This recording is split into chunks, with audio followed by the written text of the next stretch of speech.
So, this is a topic that I've been wanting to talk about for a little bit. I'm somebody who has been playing RuneScape since 2004. I've been with this game for 16 years, and we are getting to the point where sadly RuneScape, what is now known as RuneScape 3, is actually dying. Over the years, I've made a couple of videos very much disputing that RuneScape was dying. I remember like 2-3 years ago, player numbers were going down, but looking at player numbers, comparing it to other games, RuneScape was doing just fine. And I think player number-wise, RuneScape is still doing just fine. Luckily, RuneScape has a very dedicated player base that is willing to put up with a lot of shit.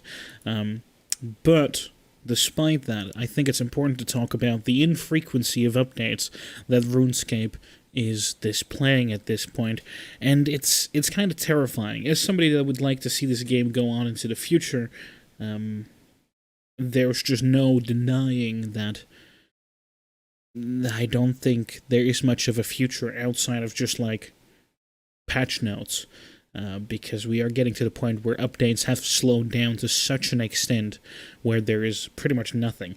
I went through all the updates. They're all listed on the wiki. And I went through 2 separate years. I went through 2020 this year and 2010.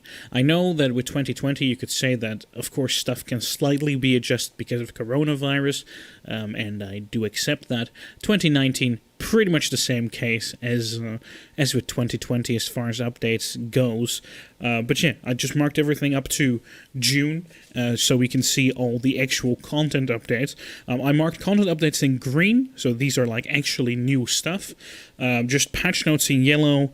If you're wondering what the orange is, it's like their game update post, which also includes subtle reminders that you should actually spend some money.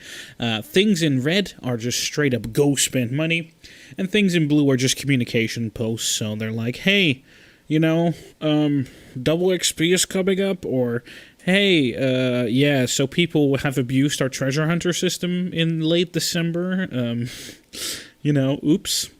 So yeah, but let's go through the updates of 2020. So we have the Wars Retreat in January, which was actually the update that replaced the Archaeology update, which was supposed to happen in January. Archaeology got pushed back later into the year. Then the 10th of February, we got Once Upon a Slime quest, which isn't a very lengthy quest. It's like a pretty extremely short quest that I think I finished within like 10-15 minutes, I want to say. And that's while reading stuff. You can probably finish this quest within like a handful of minutes if you have a guide right next to you and you are willing to just hold spacebar through the quest. Then there's just no update, no real update until Archaeology comes out in March 30th. Which, of course, is the big skill release, which is pretty exciting. It's good to see RuneScape still releasing skills. And then ever since then, up until June 15th, which is when I'm recording this, I'm actually recording this June 17th, but up until June 15th, there's nothing. They haven't actually released any new thing since March 30th. So there's 2.5 months of just game update this, patch note that, and pretty much nothing else. Which is just very disappointing to see. Once again, part of the reason of that could be coronavirus, although I would wish that they probably managed things a little bit better in that case. And once again, this kind of a light update schedule has been going on pretty much, I think, for about 3 years, ever since they wanted to do that conversion over to expansions, which didn't really quite work out. They kind of never recovered back into doing, at least two content updates a month. You can really easily see this if you go to 2010. If you look at actual content updates, we got a quest, January 11th. Then I marked this. Well, this should actually be marked as yellow. This note system that I used sometimes changes the color, so that's why it's weird. There's a big update for agility, in the sense of agility actually becoming more useful right here, but it's still just an update to the skill, so I kind of marked it yellow because there hasn't really been new content. So you could say January usually pretty slow, so we only got one quest. Then we get another quest right at the start of February. We get a pretty big tool, as in the Machinima tool, which is the Orb in the Oculus, or the Orb of the Oculus, or whatever it's called, which allows you to make Machinima, which is also a competition that they were running at the time. Something that you will also notice a lot while I scroll through this. There's a lot of communication directly about Q&As and competitions and all that kind of stuff, which seems to be mostly missing in 2020. Some of that is hidden inside of the game update. They do announce their mostly Twitch-related streams that they're going to do inside of their game update. So they are not showing. But yeah, these are dedicated posts on the front page, directly communicating with the players. Which does make quite a bit of a difference, I feel like. Also, in 2010, we didn't have Squeal of Fortune. So I just marked everything in red that's about monetization. So you will see RuneScape cards in Canada, 12-month cards in the Jagex store, new items in the online store. I marked those, but yeah, obviously they are not directly microtransactions in the same way that we have right now. So it's a little bit different. Anyway, we got Rune Mechanics, we got Strike Worms, which is a new monster. This could technically be seen as monetization in some way, because this is their Fun Orb game, which Fun Orb offered its own separate membership plan. Then we got a familiarization, I never know how to pronounce this, mini game that released. So that's new content. And then we got Shattered Hearts in March that released, which is a quest. Then we got Blood Pact and Lumbridge Catacombs that released later in March, which is a quest. Then we got Fish Flingers, which is a mini-game. Then we got the Dungeoneering Skill, which, pretty big update. Dungeoneering is pretty significant, given most people to this day still very much see that skill as essentially a mini-game. But no doubt it took effort to create, and it is new content. Then we have another quest / the Thieves Guild, which is new content. Then we have another quest,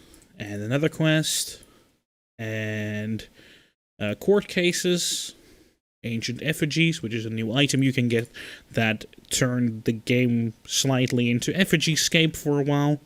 Then we got Quiet Before the Swarm, which I don't remember. I think it's a quest, right? Yeah, it's a quest. So that's a quest, and yeah, that's essentially June. So, just in those 6 months, those starting 6 months, we have 1, 2, 3, 4, 5, 6, 7, 8, 9, 10, 11, 12, 13, 14. Even if you don't count the Oculus, let's say 13. 14 updates in those first 6 months. 14 content updates, compared to the 3 that we've had so far in 2020, which of course is a gigantic difference. So obviously this has its reasons. One of the reasons that I think is pretty relevant is their financial auditing that happened in 2019 and also in 2018, 2017. Because Jagex is owned by a different company, given they're no longer owned by Fukong directly, I think they're now owned by some kind of sub-company that's still somehow connected with Fukong financials, because Fukong kind of folded but didn't. It's complicated. I won't even get into that whole fiasco. But they're no longer owned by the same company. But this company, was a publicly traded company. So because of that, of them owning a share or owning Jagex, they released the financials of Jagex. And because of that, we know where the money went, or where money went that Jagex was spending. And because of that, we could see that their next-gen project, which is a project that was leaked quite a little bit of time ago, has been receiving a lot of money. More so in some of these years, especially if you look at 2019, 2018 to 2019, you can see that it received more money than any other research and development that was happening inside of RuneScape, which should tell you that RuneScape is going on the back burner. Now, it could be that a new project is also happening inside of the RuneScape universe, which would be really cool, and I'd totally be down for that. You know, I think that would be really awesome, but I think it's important for Jagex to be honest about this. You know, at this point, the players are kind of in the dark. You know, one of the reasons why I personally haven't actually gotten Archaeology to 99 yet is because I've slowly been losing faith in the existence of RuneScape 3. Not that I think that the game is going to fold over, because once again it has enough players, but something in the back of my mind just says, like, well, if they're going to stop updating the game, you know, do I really care about, you know, getting 99 in Archaeology, or do I really care about playing this game anymore? Am I better off just waiting for their new game, even though we don't even know if a new game is coming? But because of that, I want Jagex to be honest. You know, are they working on a new game? If so, show us progress on that new game. I think a lot of people, especially RuneScape 3 players at this point, are wondering, why am I paying a membership fee? And why am I not getting updates? You know, I'm paying, if you don't have a grandfathered price, why am I paying $11 a month if I am getting one update every other month? Because we're 6 months into 2020, and we've gotten 3 proper content updates. So that means that every single one of those updates, of which, you know, let's dissect those 3 updates for a moment. The first update is a bunch of boss portals that allows you to quickly teleport over to the bosses, which is convenient, and I'm really glad that it exists, but it doesn't really add that much new.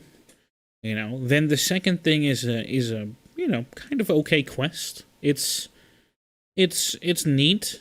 I think it does link into some microtransaction thing that was happening at the same time, and that still cycles back in, so it feels like a really weird quest microtransaction link in, kind of, but a quest that's like kind of cute, a little bit on the short side, whatever, you know. And then we have a skill, which obviously is the big ticket update that everyone would be waiting for, and that I'm sure a lot of people are excited about, and I am still excited about as well. But that is not worth $22 per update. You know, I know that I'm in the position where I've had membership for like 10 years going, so I'm still paying like €5.50 or whatever. But a lot of people aren't in that position. They haven't hold on to their subscription. And I probably paid more in the long run than them just like resubscribing once every while. But, you know, like let's say €22 or $22 per update. That's not worth that small amount of new content. I do understand they have a wonderful Ninja update team that patch note, that patch fix, whatever you want to call it, a lot of things in the game, and they're slowly bringing the game into mobile, and they're making mobile work better, and they're doing engine reworks because of mobile, and they're working on the tick update that they've shown last year, which I hope works out. But we're not really getting a lot of communication about that kind of stuff, so we're just left here guessing about what actually is going on. And I don't think that's a very good way to run your business, to run your gaming company. If anything, especially in an MMORPG, your game relies upon your players existing. You know, and by not communicating, you're just losing the faith of those players, and I don't think that's a good plan. So yeah, I know that I'm not a game developer, but I would probably work on that, Jagex. I really think that you would hugely benefit from some more open communication and actually showing us the new game that you're working on. Because otherwise, where is our money going? Have a good day.